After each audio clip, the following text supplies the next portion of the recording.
Hello दोस्तों, तो कैसे हैं आप लोग। तो चलिए आज हम स्टार्ट करते हैं क्लास 8 की चैप्टर नंबर 1, जिसका नाम है परिमेय संख्याएं, रेशनल नंबर्स। तो दोस्तों हम चलिए इस चैप्टर को जानने का अच्छे से ट्राई करते हैं कि इस चैप्टर में हमें क्या सीखना है।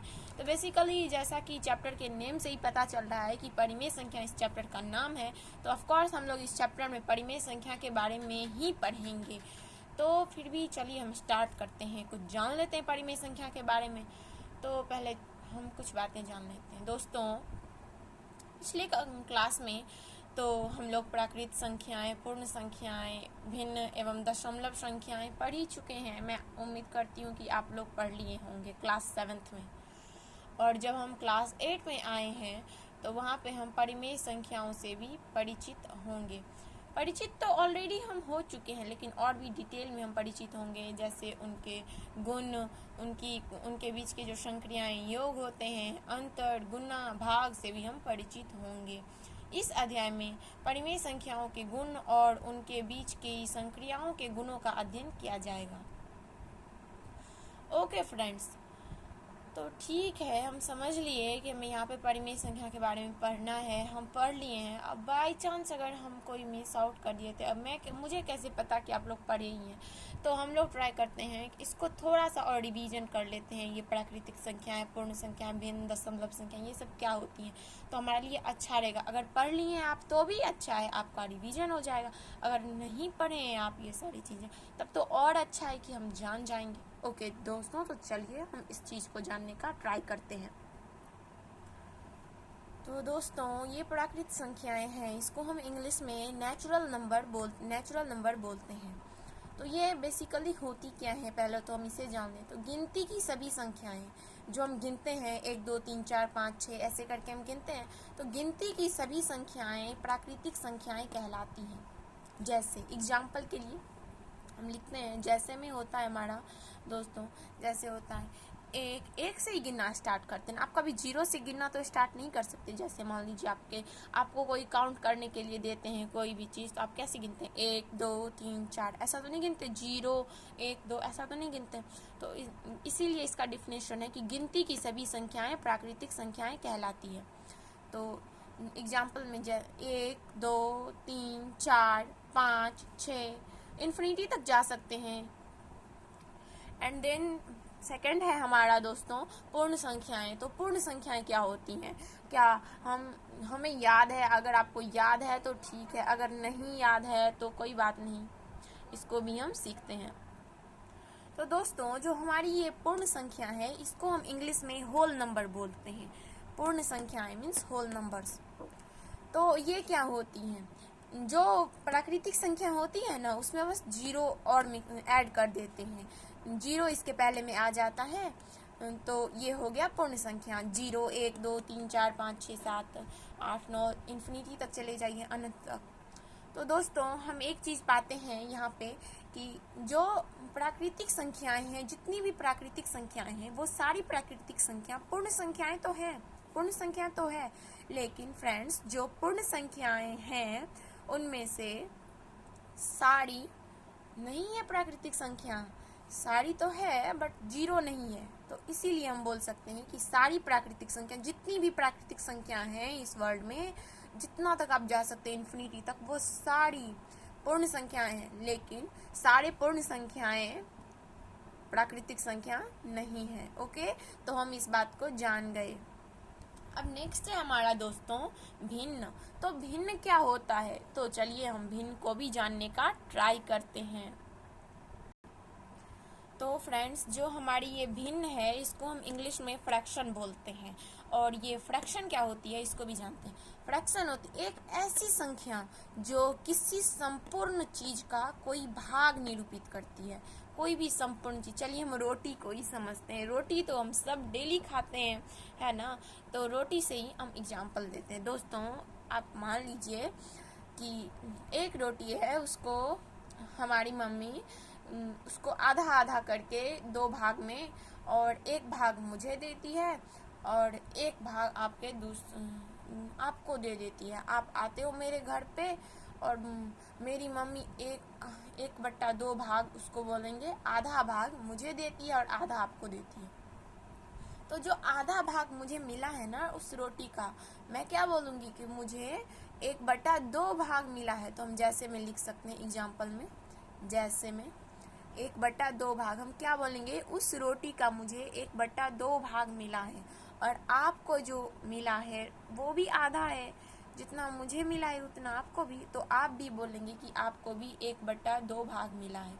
और सेकंड एग्जाम्पल हम लेते हैं फ्रेंड्स कि सेब है, उस सेब को हम 4 भाग में काट देते हैं, 4 बराबर भाग में, और 1 टुकड़ा हमें मिलता है। तो जो 1 टुकड़ा है उसको हम बोलेंगे फ्रेंड्स 1/4 भाग। ओके, 1/4 भाग बोलेंगे हम। एंड जो बाकी का बचा होता है, तीन टुकड़ा तो और बच गया ना, तो उन तीनों को हम बोलेंगे, वो जो 3 टुकड़े होंगे उसको बोलेंगे 3/4 भाग। वो जो बचे टुकड़े, 1 टुकड़ा किसी और को मिल गया, 1 टुकड़ा किसी और को, 1 टुकड़ा किसी और को, तो बोलेंगे 3/4 भाग उस बाकी को। ऐसे ही अब लेते जाइए ना, 2/3, 3/4, 5/4, कितना लेंगे, लेते जाइए। तो इसको हम भिन्न बोलते हैं। ओके फ्रेंड्स, हम समझ लिए इस चीज़ को। अब हम फ्रैक्शन तो जान लिए, अब हम दशमलव संख्याएं ये क्या होती हैं, डेसिमल नंबर्स, इसको हम जानने का अब ट्राई करते हैं। दशमलव संख्याएं, तो फ्रेंड्स ये जो दशमलव संख्याएं हैं, तो फ्रेंड्स जो हमारा ये डेसिमल नंबर होता है, जिसको हिंदी में दशमलव संख्या कहते हैं, ये बेसिकली हम इसको बोलते हैं कि कोई भी नंबर जिसमें दशमलव लगा है, डेसिमल लगा है, तो उसको हम बोलते हैं फ्रेंड्स दशमलव संख्याएं। जैसे 0.5, 0.7, ये कॉमा है, 0.7, 7.569, ये 5 है, 7.569। तो दोस्तों मैं आपको दशमलव के बारे में कुछ फैक्ट्स बताती हूँ। फ्रेंड्स जो हमारी ये दशमलव संख्याएं होती हैं ना, इसमें जैसे ले लीजिए कोई 5.696534। ओके, तो हम जनरली कैसे पढ़ते हैं, 5.697653 इसको हम जनरली कैसे पढ़ेंगे। अगर हमें नहीं पता रहेगा कि दशमलव के बाद की संख्या को कैसे पढ़ा जाता है, तो हम ऐसे पढ़ेंगे कि जो 5.69 65 34 69 65 34 ऐसे नहीं पढ़ा जाता। जैसे हम फ़ोन नंबर्स में जोड़ा लगा के बोल देते हैं ना, ऐसा नहीं बोला जाता है दोस्तों। हमें करना ये है कि जब कभी भी हमें दशमलव संख्या मिले, दशमलव संख्या जब कभी भी हमें मिले, तो दोस्तों हमें इस बात का खास ख्याल रखना है कि दशमलव संख्या जो भी रहे उसको पढ़ते वक्त दशमलव के बाद का जो अंक रहता है उससे अकेले अकेले पढ़ना पड़ता है। जोड़ा लगा के हम नहीं पढ़ सकते, ऐसे 696 534 ऐसे करके हम नहीं पढ़ सकते, ये नियम होता है। तो दशमलव वाली जो संख्याएं होती हैं उसमें दशमलव के बाद के जो अंक होते हैं उसको ऐसे पढ़ेंगे 5.696534, हिंदी में ऐसे 5.696534। ओके दोस्तों, तो आपको ये बात समझ में आ गया।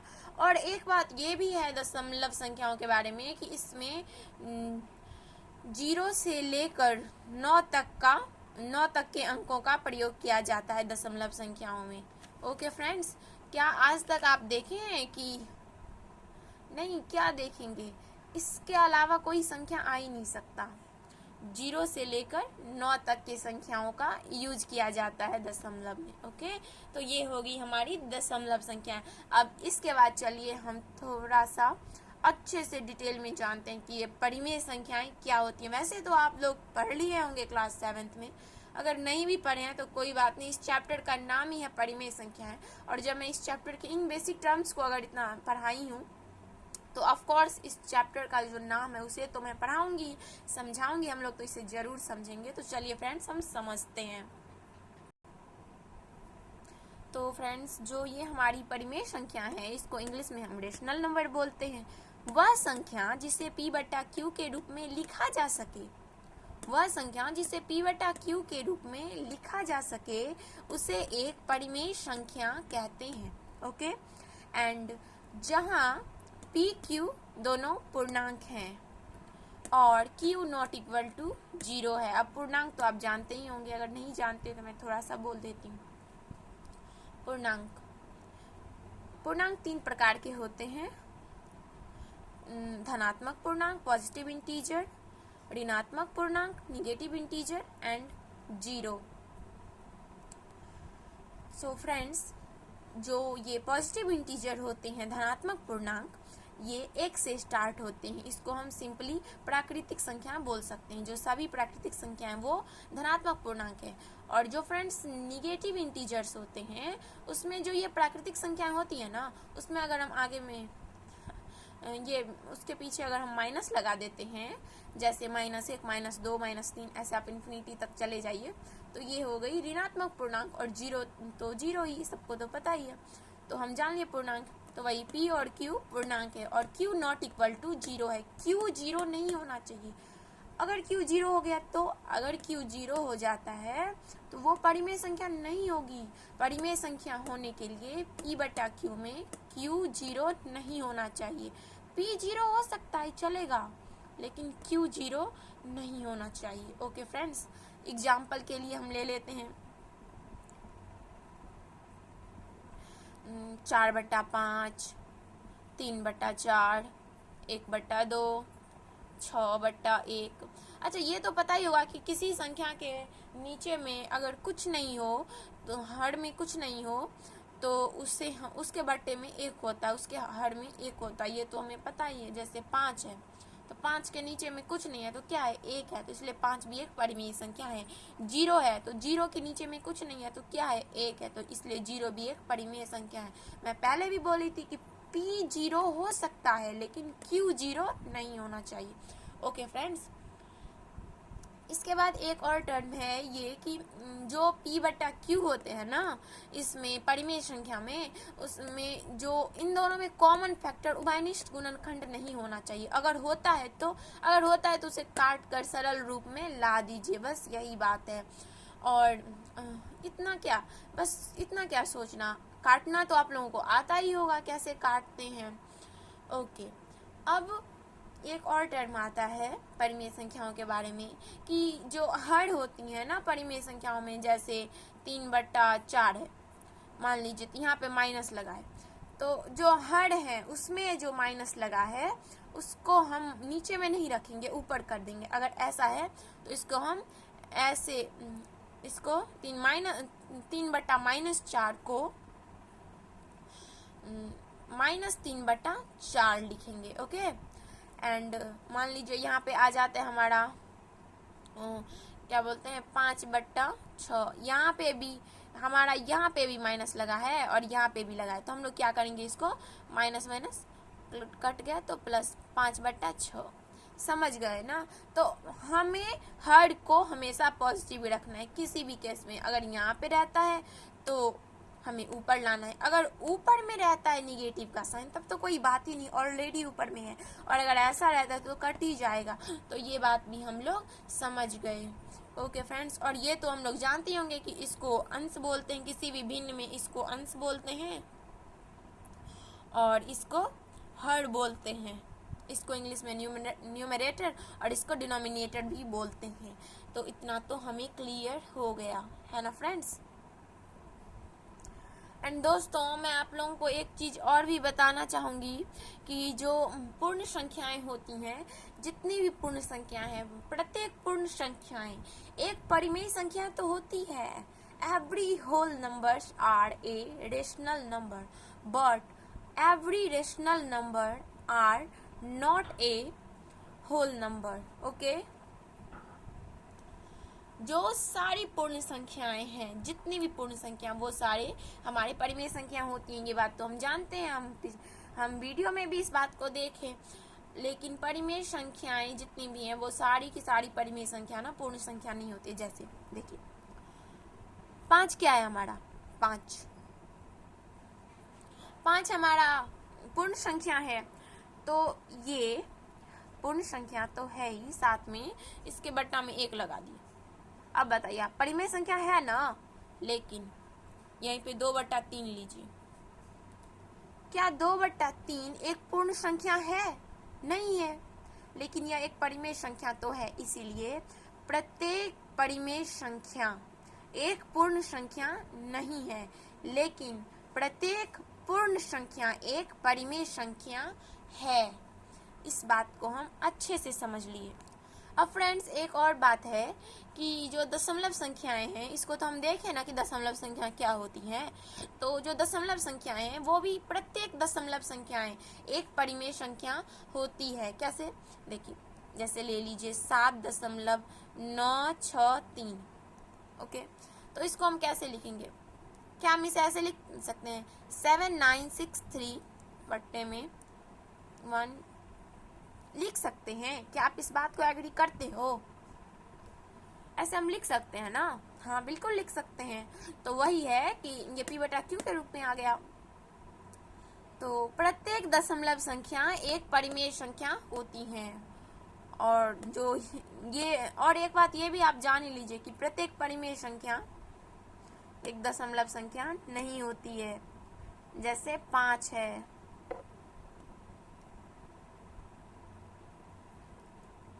प्रत्येक दशमलव संख्या एक परिमेय संख्या नहीं होती है। नहीं होती है? कंफ्यूज हो गए आप? होती है। होती है। ओके, तो इस बात को भी हमें जान लेना है कि प्रत्येक दशमलव संख्या एक परिमेय संख्या होती है। ठीक है ना?